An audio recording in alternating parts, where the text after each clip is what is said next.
Good morning, dears. Hope all are preparing well for the examination and writing your exams also well. So today you are going to have biology unit test.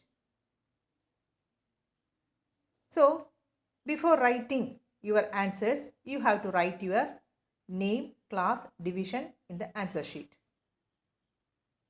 Write in a neat, legible handwriting.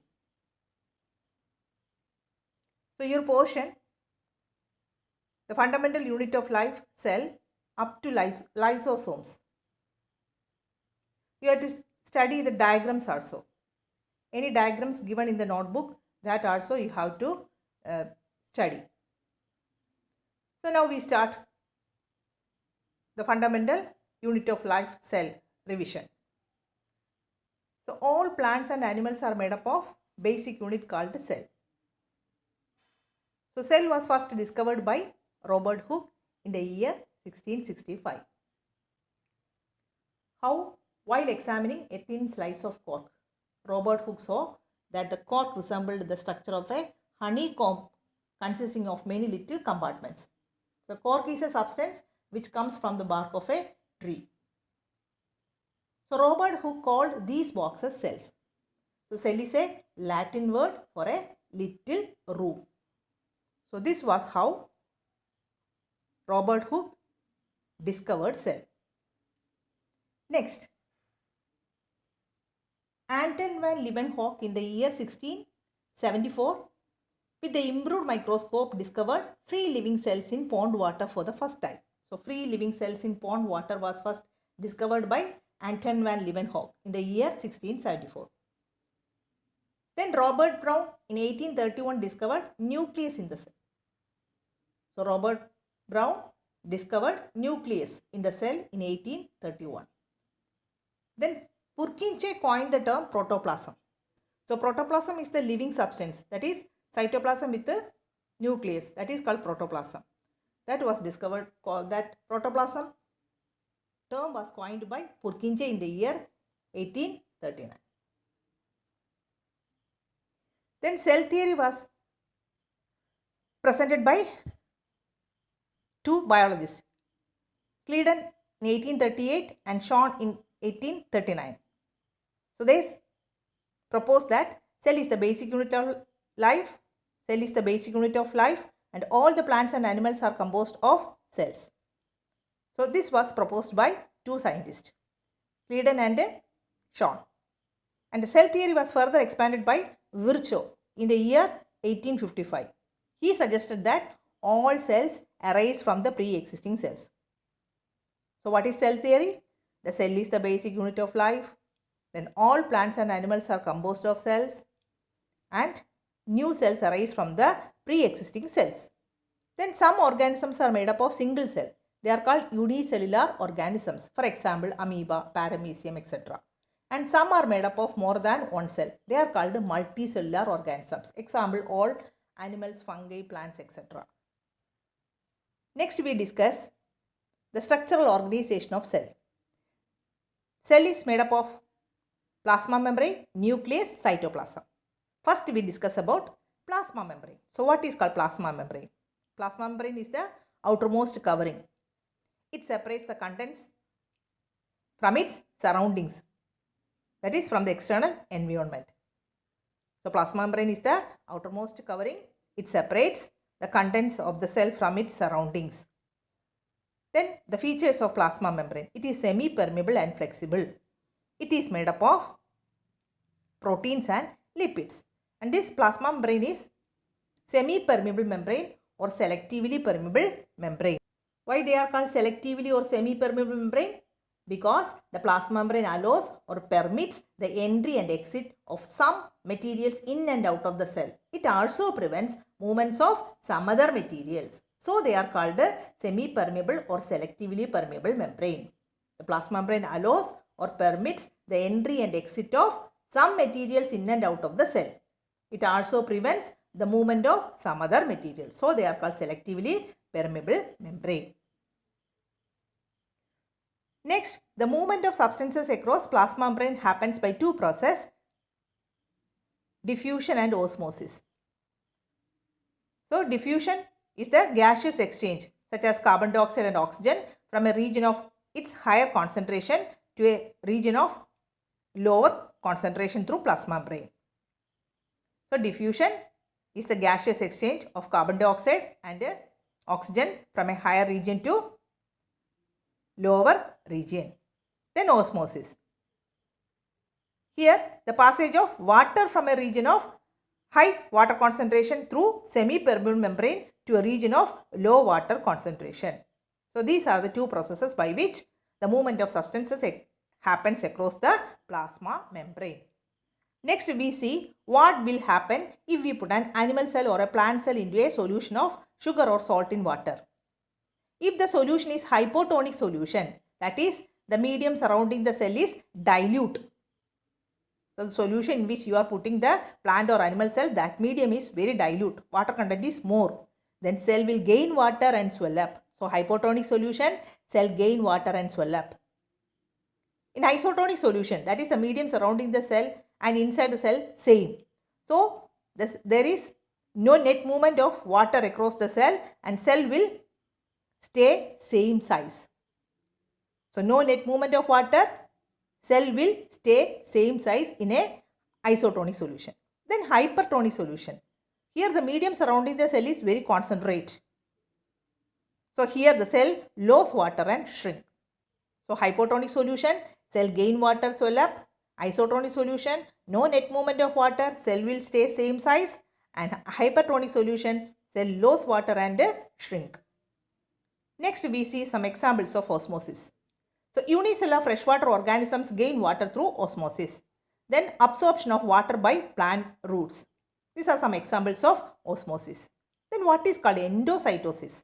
The flexibility of the cell membrane or plasma membrane enables the cell to engulf in food and other material from its external environment. This process is known as endocytosis. It happens in amoeba.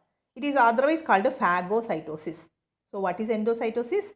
The flexibility of the cell membrane enables the cell to engulf in food and other material from its external environment. This process is known as endocytosis. Example in amoeba. It is also called as phagocytosis. In plant cells, in addition to cell membrane, there is another outer covering called the cell wall. So what is cell wall? A rigid outer covering of a plant cell is called a cell wall. It is made up of cellulose. It provides structural strength to plants. So what are the functions of cell wall? It provides a structural strength, maintains cell shape, controls intercellular transport, and the cell walls permit the cells of plants, fungi and bacteria to withstand very dilute hypotonic external media without bursting.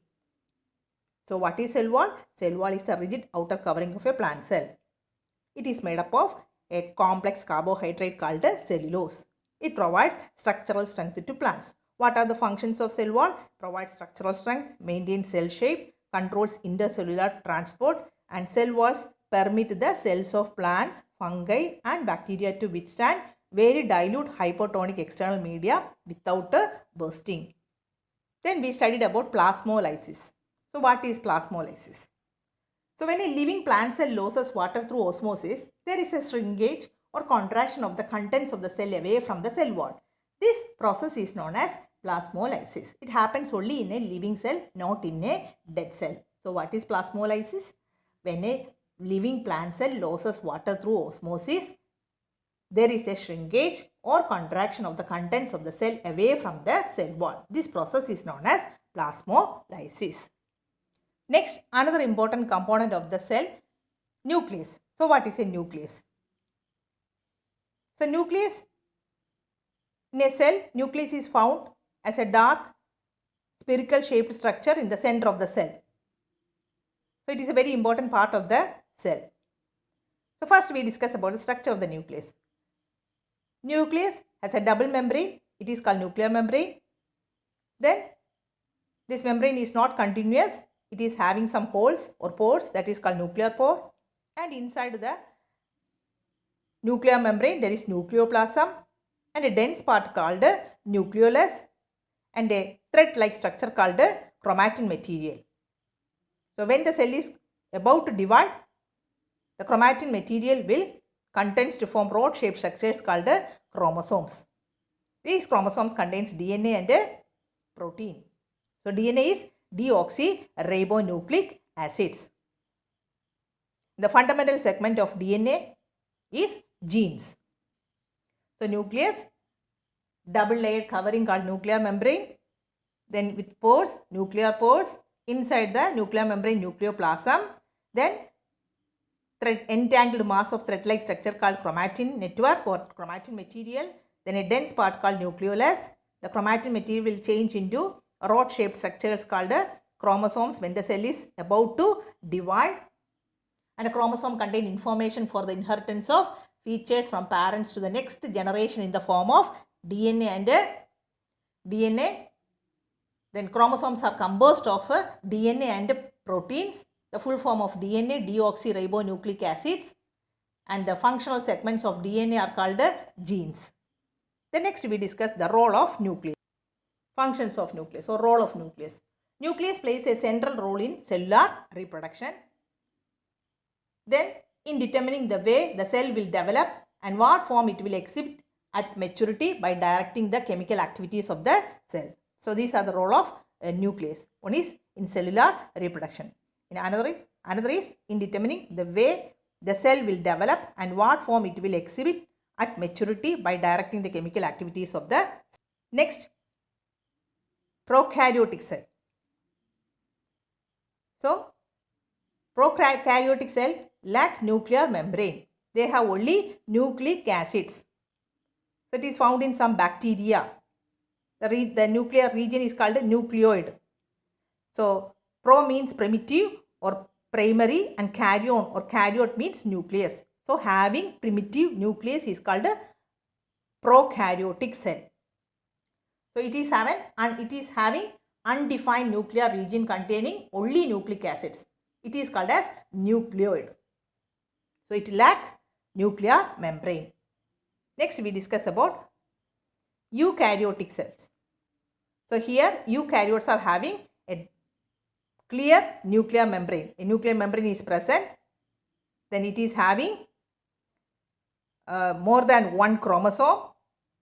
Then it is large in size when compared to the prokaryotes, having 5 to 100 micrometer. Then prokaryotes nuclear membrane is absent. It is having only a single chromosome and its size also small when compared to eukaryotic cell, 1 to 10 micrometer, and the central portion is called nucleoid. In eukaryotic cell it is called a nucleus. So eukaryotic cell. So differentiate between eukaryotic and prokaryotic cell. Considering size, prokaryotes generally small, 1 to 10 micrometer. Eukaryotic cell generally large, 5 to 100 micrometer. Then regarding nuclear region, that nuclear region is known as nucleoid, because without nuclear membrane only a nucleic acid is present, so nucleoid. But eukaryotic cell nuclear region well defined and surrounded by nuclear membrane. Then chromosome, a single chromosome is present in prokaryotic cell. More than one chromosome is found in eukaryotic cell. Then membrane bound cell organelles absent in prokaryotic cell, but membrane bound cell organelles are present in eukaryotic cell. Next, another important component called the cytoplasm. So what is called cytoplasm? Cytoplasm is the fluid substance or content inside the plasma membrane. So inside the cytoplasm, we can see the membrane bound little structures found in the cytoplasm of large and complex cells to perform specific function for the cell. So cytoplasm is the fluid substance or content inside the plasma membrane, and the membrane bound little structures found in the cytoplasm of large and complex cells to perform specific function for the cell. So what are the important cell organelles? Endoplasmic reticulum, Golgi apparatus, lysosomes, mitochondria, plastids, vacuoles. So we are discussing only 3, because for your examination only 3 are there: endoplasmic reticulum, Golgi apparatus and lysosomes. So what is endoplasmic reticulum? The endoplasmic reticulum is a large network of membrane-bound tubes and sheets, or long tubules, or round or oblong bags or vesicles. So they are large network of membrane-bound tubes or sheets. They may be long tubules or round or oblong bags or vesicles. There are two types: rough endoplasmic reticulum, smooth endoplasmic reticulum. So in the rough endoplasmic reticulum, ribosomes are attached. So ribosomes are the site of protein synthesis. Then smooth endoplasmic reticulum synthesize fat molecules and lipids. So some of the protein made by the SCR, some of the proteins made by the RER, and some of the lipids made by the SCR used for the building up of plasma membrane. That process is called membrane biogenesis. So some of the proteins made by RER and some of the lipids made by SCR are used for the building up of plasma membrane. So that process is called membrane biogenesis. We see what are the functions of endoplasmic reticulum. Endoplasmic reticulum serve as channels for the transport of materials, that is proteins, between various regions of the cytoplasm or between the cytoplasm and the nucleus. Then it functions as a cytoplasmic framework providing a surface for some of the biochemical activities of the cell. Then in the liver cells of vertebrates, smooth endoplasmic reticulum detoxify many poisons and drugs. So these are the functions of endoplasmic reticulum. So endoplasmic reticulum serve as channels for the transport of materials, especially proteins, between various regions of the cytoplasm or between the cytoplasm and nucleus. Then it functions as a cytoplasmic framework providing a surface for some of the biochemical activities of the cell. In the liver cells of vertebrates, the SCR detoxify many poisons and drugs. Next, another important cell organelle, Golgi apparatus. Golgi apparatus. So Golgi apparatus first described by Camillo Golgi. It consists of a system of membrane-bound vesicles arranged approximately parallel to each other in stacks called cisterns. So these Golgi apparatus are arranged one above the other in a parallel manner in stacks called cisterns. So these membranes often have connections with the membranes of the endoplasmic reticulum and therefore constitute another portion of the complex cellular membrane system. We see what are the functions of Golgi apparatus.